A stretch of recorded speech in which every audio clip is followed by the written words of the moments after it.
One of the hardest things to do as a driven individual is be exactly where your feet are, and shut your mouth and open your ears and be present for the people with whom you are currently in fellowship. You and I right now. I got 1,000 things to do, but it is incumbent as a father and as a husband that I am intentional about right now.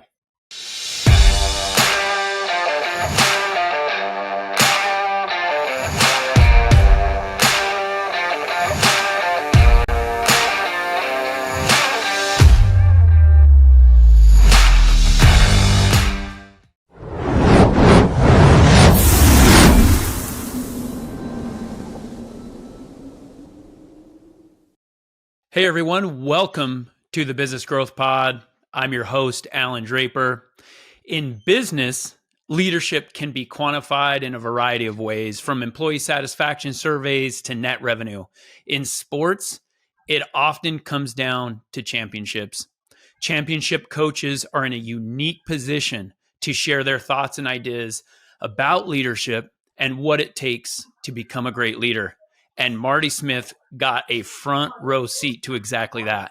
Marty is an interviewer and storyteller for ESPN, as well as the New York Times bestselling author of his 2019 memoir, Never Settle. His new book shares the stories, perceptions, and ideas of championship coaches, including Nick Saban, Kirby Smart, Mac Brown, Tom Izzo, and many others. It's called SIDELINE CEO, Leadership Principles from Championship Coaches. Marty, thanks for the time.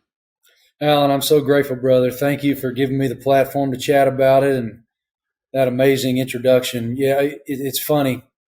When you do a project like this, brother, you kind of go through it and you're so close to it and you're so immersed in it, you hope that folks who read it can take something away that they can envelop into their daily walk. And I certainly have done that myself as a professional, as a father, husband. But it really is a who's who. When you name those folks, every single one of these individuals have achieved at the absolute highest level. And you said it really well there. When you're in the sporting landscape, you win or you're gone. And each one of these individuals are elite, historic winners. Many of them are Hall of Fame coaches. And how about this number? Among them, there are 55 total championships, either in at the collegiate level or the professional level. Of course, I interviewed Doc Rivers too. He won a championship with the Celtics. So it's either the collegiate level or the pro level, and it's 55 total championships. It's really something.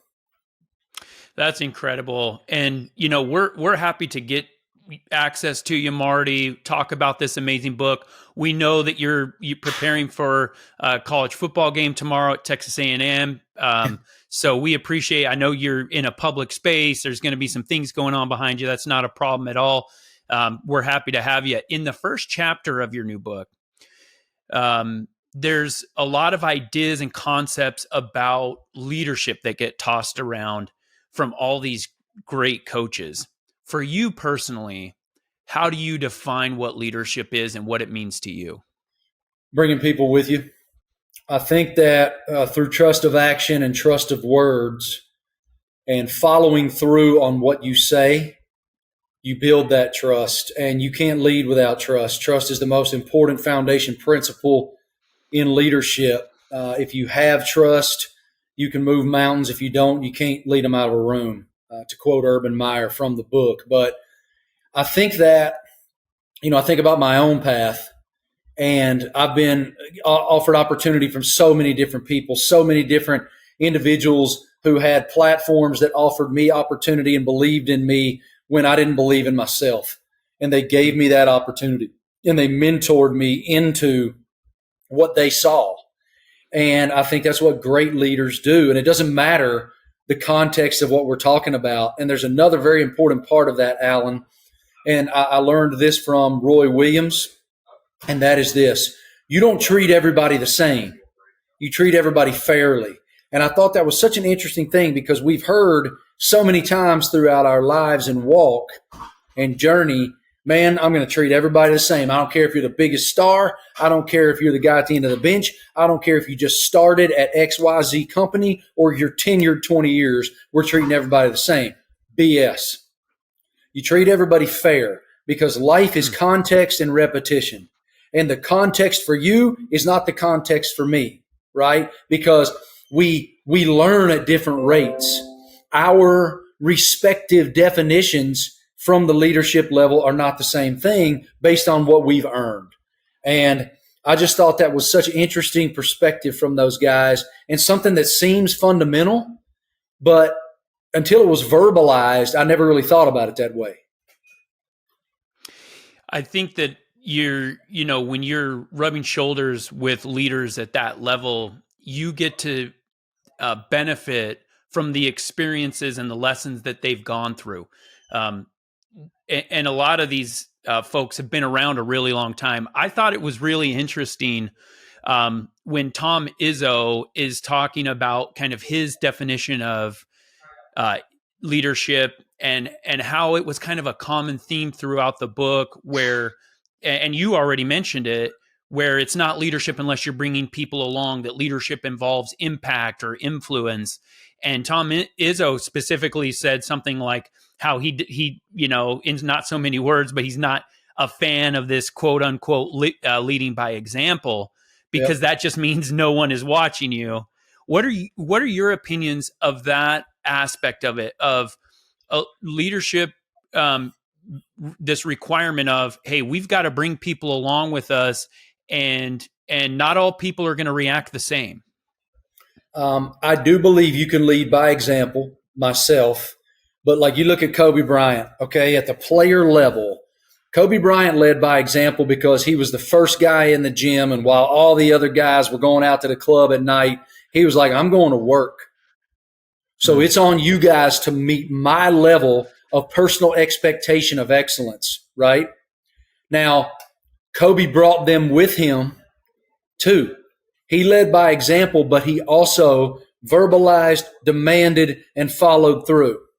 So I believe you can lead by example, but it's a very, I understand what Coach is saying. Coach's point is he's in the gym by himself. He's working out by himself. He keeps to himself, all that stuff. And I understand that philosophy, and he's not wrong. But I think that there are certain outliers like Kobe. I mean, when he was saying that, the first thing that came to mind for me was, well, I feel like Kobe led by example. But then, if you study Kobe, which I've gone to Kobe Bryant masterclass, I study him all the time. I marvel at his willingness to be process over outcome. And we'll get to that in just a minute, Allan, because I think that's one of the most important things that's in this book. Because he was process over outcome, he demanded of others to be process over outcome. I mean, if you're okay, let's jump into that right now. I think, a lot of folks that are listening right now are entrepreneurs. They're people that are getting their businesses started and taking them to the next level. And it's really common for us as entrepreneurs and business owners to be focused on end results and to not realize that it's the process that's refining us. It's the process that's going to allow us to make those results replicable. And that as leaders, we have to make sure that we're encouraging that with our teams, that it's not just about what we're getting to at the end of the day. It's the process about how we're doing it. Completely agree. And two of the coaches with whom I chatted really broke it down in such a beautiful way. Nick Saban first and Dabo Swinney at Clemson University second. And I'll share with you, it was basically the same philosophy, only their communication in terms of how they delivered it was just a bit different in terms of phrasing. Okay, let's start with Saban. Saban says to me, in the Alabama football facility, there's a goals pyramid on the wall in the Alabama football facility. And that goals pyramid does not say win the Southeastern Conference championship. It does not say win the national championship. It says be a champion. Now think about the differences there, Allan, because if every day you're doing everything that it takes and exhausting yourself and self-demanding to be your absolute best self, then you have the opportunity to be a champion. And if you're a champion, then you thereby might have the opportunity, if everyone collectively is being a champion, to what? Win a championship. So it's an inside out approach. And Dabo Swinney said it to me this way: Clemson's sort of mantra is best is the standard. It's the same principle as be a champion. But I loved how Coach Swinney said it to me. He said it this way, all right? If you're worried about being the best, then there's the anxiety of being the best and worrying about the outcome, and thereby there's no joy in the journey. The joy is in the journey. So if you're working inside out and you're working every day to be your best and find your best, then you will have the opportunity to be the best. And I just think it's funny how that tiny little difference in semantics has such a dramatic impact on the philosophical approach to it. Because worrying about outcome brings anxiety with it and worry with it. And you're not focused on every single play, as it were, in athletic parlance, to get to the outcome that you desire. And so I just love that so much, that inside out approach.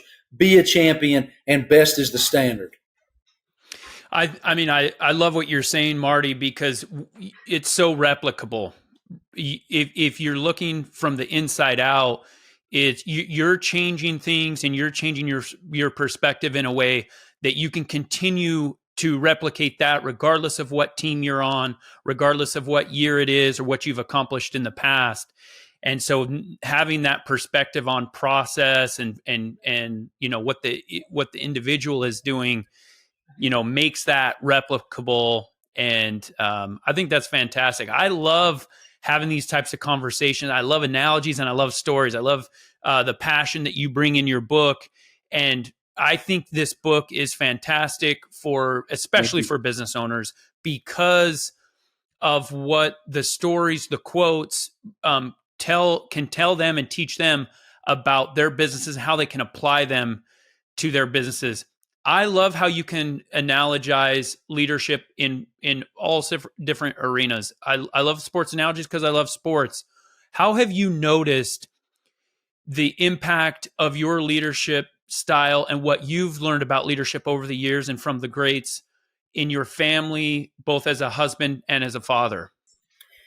It's a great question. And I think it really goes back to presence, because as a father and as a husband and as a professional who works in a super high pressure, super transient business where we're constantly going and doing and moving, one of the hardest things to do as a driven individual is be exactly where your feet are.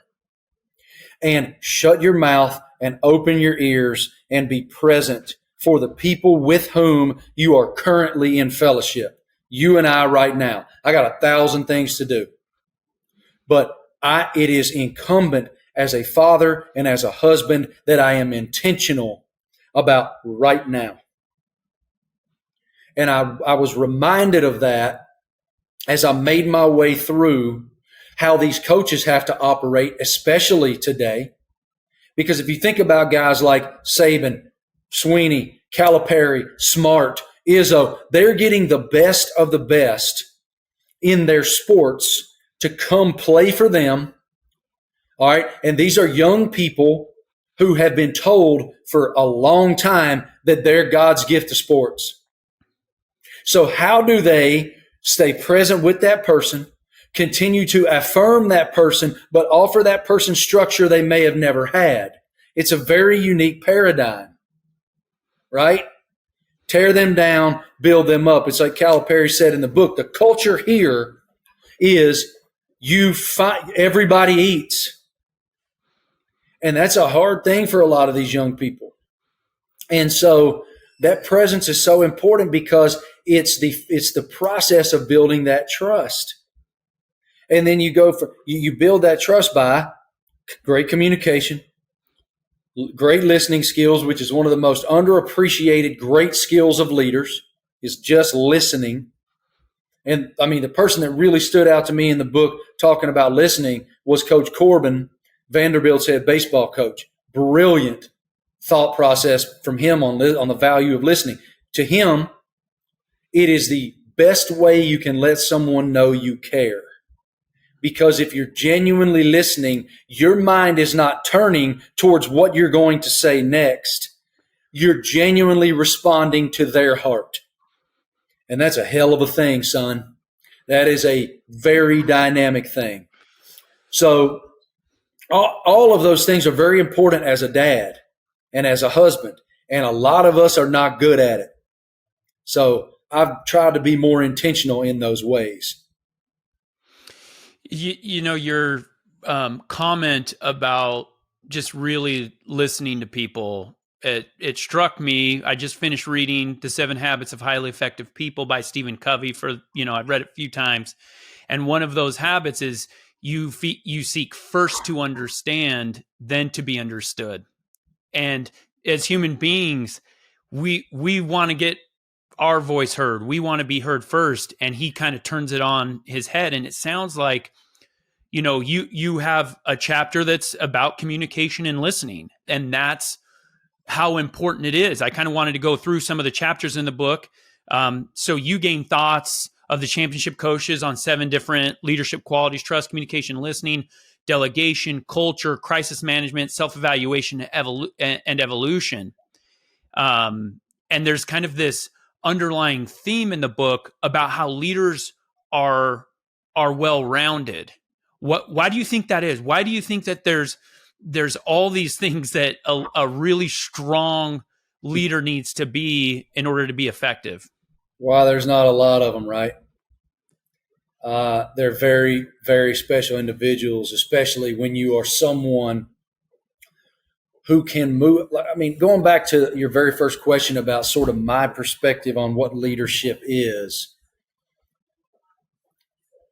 If you have that talent and that conviction to bring people with you, especially when they don't believe they can do it themselves, that's just next level, because so many of us are insecure. So many of us, and that includes myself. I mean, I've said for a long time, I wrote in my first book that my greatest insecurity is I like to be liked, and I hate it. I admire people who don't care. I care way too much, man, and it will affect me. And in a world of social media, in a world of a lot of toxicity in that, I feel like we're closer than we've ever been virtually and further than we've ever been personally.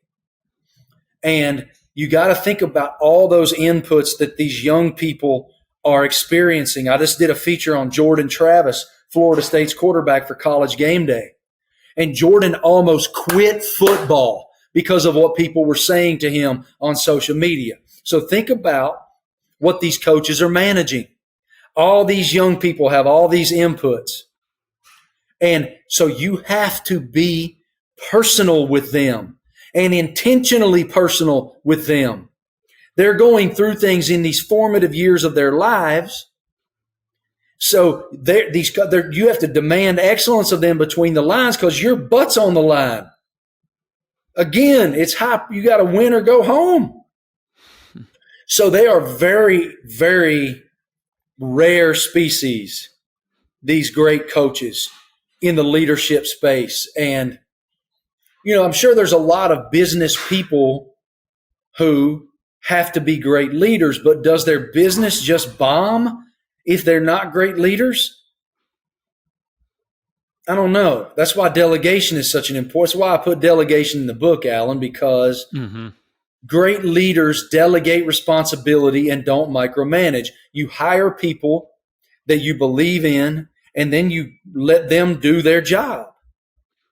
Because micromanagement is insecurity and almost certain failure in a lot of ways. I mean, I know there's the Steve Jobs of the world who I think were very hands-on in that way, and succeeded. But it's a rare unicorn who is a great leader with everything that it takes.